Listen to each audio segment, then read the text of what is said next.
وہ دونوں ایک بار پھر خاموش تھے۔ ارشد کو الجھن ہونے لگی۔ امامہ اتنی کم گو نہیں تھی جتنی وہ اس کے سامنے ہو جاتی تھی۔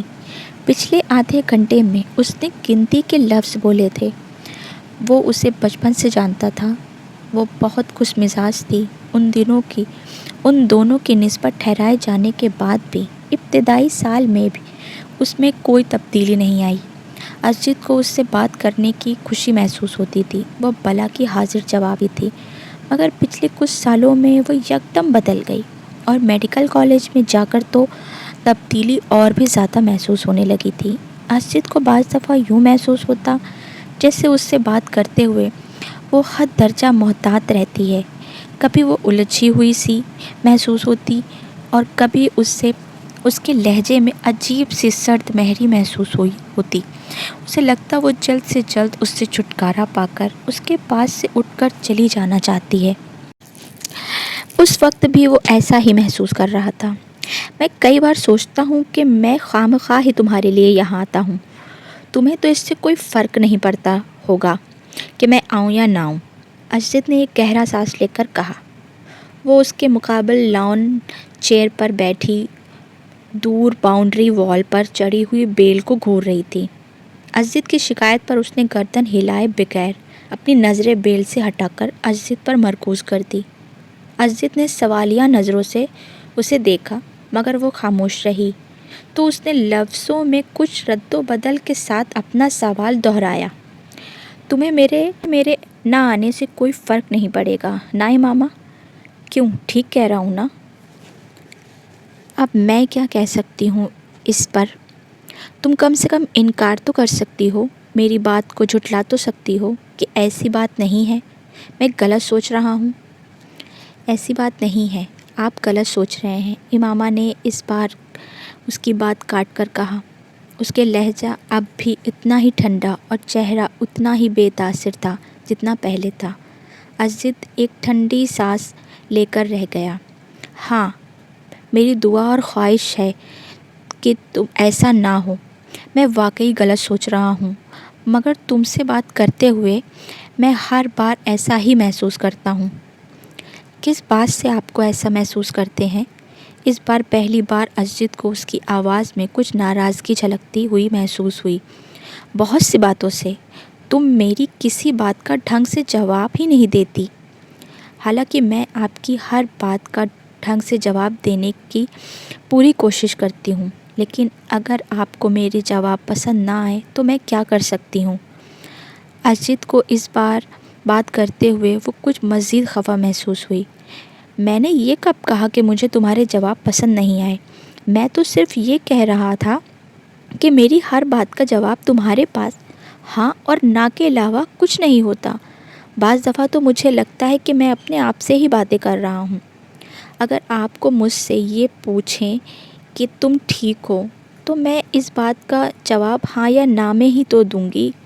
ہاں اور نہیں کے علاوہ اس سوال کا جواب کتنی تقریر سے دیا جا سکتا ہے؟ تو آپ مجھ سے وہ دے دیں کہ میں وہ کروں گی۔ وہ بالکل سنجیدہ تھی۔ ہاں اور نہیں کے ساتھ بھی تو کچھ کہا جا سکتا ہے، اور کچھ نہیں تم جواباً میرے حال ہی پوچھ سکتی ہو۔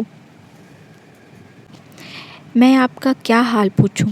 ظاہر ہے اگر آپ میرے گھر آئے ہیں، میرے سامنے بیٹھے مجھ سے باتیں کر رہے ہیں، تو اس کا واضح مطلب تو یہی ہے کہ آپ ٹھیک ہیں، ورنہ آپ اس وقت اپنے گھر اپنے بستر پر پڑے ہوتے۔ یہ فارمیلٹی ہوتی ہے امامہ، اور آپ جانتے ہیں کہ میں فارمیلٹیز پر یقین نہیں رکھتی۔ آپ بھی مجھ سے میرا حال نہ پوچھا کریں، میں بالکل مائنڈ نہیں کروں گی۔ ارشد جیسے لاجواب ہو گیا۔ ٹھیک ہے، فارمیلٹیز کو چھوڑو، بندہ کوئی اور بات کر لیتا ہے، کچھ ڈسکس کر لیتا ہے، اپنی مصروفیات کے بارے میں ہی کچھ بتا دیتا ہے۔ ارشد میں آپ سے کیا ڈسکس کروں؟ آپ بزنس کرتے ہیں، میں میڈیکل کے اسٹوڈنٹ ہوں۔ آپ سے میں کیا پوچھوں؟ اسٹاک مارکیٹ کی پوزیشن، ٹرینڈز بلش تھا یا بیرش، انڈیکس میں کتنے پوائنٹس کا اضافہ ہوا، یا اگلی کنسائنمنٹ کہاں بھیج رہے ہیں؟ اس بار گورنمنٹ نے آپ کو کتنی ریپیٹ دی؟ اس کا لہجہ اب بھی اتنا ہی سرد تھا۔ آپ سے میں اناٹومی ڈسکس کروں؟ کون سے عوامل انسان کے جگر کو متاثر کرتے ہیں؟ بائی پاس سرجری میں اس سال کون سی نئی ٹیکنیکس کا استعمال کی گئی؟ دل کی دھڑکن کو بحال کرنے کے لیے کتنے سے کتنے وولٹ کا الیکٹرک شاک دیا جاتا ہے؟ تو ہم دونوں کے مصروفیات تو یہ ہیں، اب ان کے بارے میں ڈسکس سے آپ اور میں محبت اور بے تکلفی کی کون سی منزلیں طے کریں گے، وہ میری سمجھ سے باہر ہے۔ اسجد کا چہرہ سرخ ہو گیا۔ اب وہ اس لمحہ کو کوس رہا تھا جب اس نے امامہ سے شکایت کی تھی۔ اور بھی تو مصروفیات ہوتی ہیں انسان کی، اسجد نے قدرے کمزور لہجے میں کہا۔ نہیں، پڑھائی کے علاوہ میری تو اور کوئی مصروفیات نہیں ہے، امامہ نے قطعی سے سر ہلاتے ہوئے کہا۔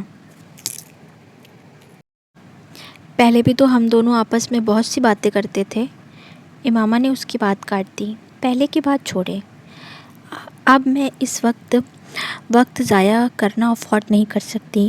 حیرت مجھے آپ پر ہو رہی ہے، آپ بزنس میں ہیں، اتنی امیچور اور ایموشنل سوچ رکھتے ہیں، آپ کو تو خود بہت پریکٹیکل ہونا چاہیے۔ اسجد کچھ بول نہ سکا۔ ہم دونوں کے درمیان جو رشتہ ہے وہ ہم دونوں جانتے ہیں۔ آپ اگر میرے پریکٹیکل اپروچ کو میری ناراضگی سمجھیں تو میں کیا کر سکتی ہوں؟ میں آپ کے ساتھ یہاں بیٹھی ہوں تو اس کا مطلب یہی ہے کہ میں اس رشتے کو اہمیت دیتی ہوں، ورنہ کوئی اجنبی تو اس طرح یہاں میرے ساتھ بیٹھ کر چائے نہیں پی سکتا۔ وہ ایک لمحے کے لیے رکی، اور جہاں تک اس بات کا تعلق ہے کہ آپ کے آنے یا نہ آنے سے مجھے کوئی فرق پڑے گا یا نہیں، حقیقت یہ ہے کہ ہم دونوں ہی بہت مصروف رہتے ہیں۔ ہم ماڈرن ایج کے پیداوار ہیں، نہ میں کوئی ہیر ہوں کہ آپ کے لیے گھی کی چوڑی لے کر گھنٹوں آپ کی بانسری سنتی رہوں گی، اور نہ ہی آپ رانجھے کے قبیلے سے تعلق رکھتے ہیں کہ میرے لیے گھنٹوں یہ فریضہ سر انجام دیں۔ سچ یہی ہے کہ فرق واقعی نہیں پڑتا کہ ہم دونوں ملیں یا نہ ملیں، باتیں کریں یا نہ کریں، ہمارا رشتہ وہی رہے گا جو اب ہے، یا آپ کو لگتا ہے اس میں کوئی تبدیلی آ سکتی ہے؟ اسجد کے ماتھے پر پسینہ نہیں آیا تھا تو اس کی واحد وجہ وہ دسمبر کا مہینہ تھا۔ ان دونوں کی عمر میں 8 سال کا فرق تھا، مگر اس وقت پہلی بار اسجد کو یہ فرق 18 سال کا محسوس ہوا تھا۔ وہ اسے اپنے سے 18 سال بڑی لگی تھی۔ 2 ہفتے پہلے ہی وہ 19 سال کی ہوئی تھی، مگر اس وقت اسجد کو لگ رہا تھا جیسے وہ ٹین ایج سے سیدھی ادھیڑ عمر میں چلی گئی تھی، اور وہ خود ایک بار پھر پری ٹین میں آ گیا تھا۔ وہ اس کے باملکل ٹانگ پر ٹانگ رکھے اسجد کے چہرے پر نظریں جمائے، اس بے تاثرات انداز میں اس کے جواب کے منتظر تھی۔ اسجد نے کرسی کے ہتھے پر ٹکے اس کے ہاتھ میں منگنی کی انگوٹھی کو دیکھا اور کھنکار کر اپنا گلا صاف کرنے کی کوشش کی۔ تم بالکل ٹھیک کہہ رہی ہو، میں صرف اس لیے ڈسکشن کی بات کر رہا تھا کہ ہمارے درمیان انڈرسٹینڈنگ ڈیولپ ہو سکے۔ اسجد، میں آپ کو بہت اچھی طرح سمجھتی ہوں اور جانتی ہوں، اور یہ جان کر مجھے افسوس ہوا کہ آپ سمجھتے ہیں کہ ہمارے درمیان ابھی بھی کسی انڈرسٹینڈنگ ڈیولپمنٹ کرنے کی ضرورت ہے۔ میرا خیال تھا کہ ہم دونوں کے درمیان اچھی خاصی انڈرسٹینڈنگ ہے۔ وہ اسجد کا دن نہیں تھا، اسجد نے اعتراف کیا۔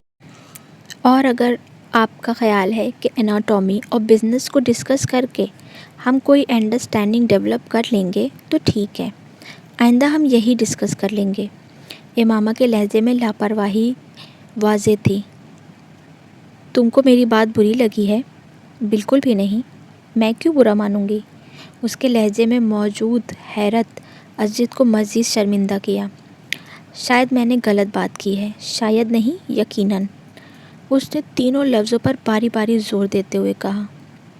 تم جانتی ہو میرے نزدیک یہ رشتہ کتنی اہمیت کا حامل ہے۔ میرے بہت سے خواب ہیں اس رشتے کے حوالے سے، تمہارے حوالے سے۔ اسجد نے ایک گہرا سانس لے کر کہا۔ امامہ بے تاثر چہرے سے ساتھ اسی بیل کو دیکھ رہی تھی۔ شاید اس لیے میں ضرورت سے زیادہ حساس ہوتا جا رہا ہوں۔ مجھے اس رشتے کے حوالے سے کوئی خوف نہیں ہے۔ میں جانتا ہوں یہ رشتہ ہم دونوں کی مرضی سے ہوا ہے۔ وہ اس کے چہرے پہ نظریں جمائے بڑے جذب کے ساتھ کہہ رہا تھا، اور یکدم ہی اسے ایک بار پھر یہ احساس ہونے لگا جیسے وہ وہاں موجود نہیں تھی، اس کی بات نہیں سن رہی تھی۔ اسجد کو لگا وہ ایک بار پھر خود سے باتیں کر رہا ہے۔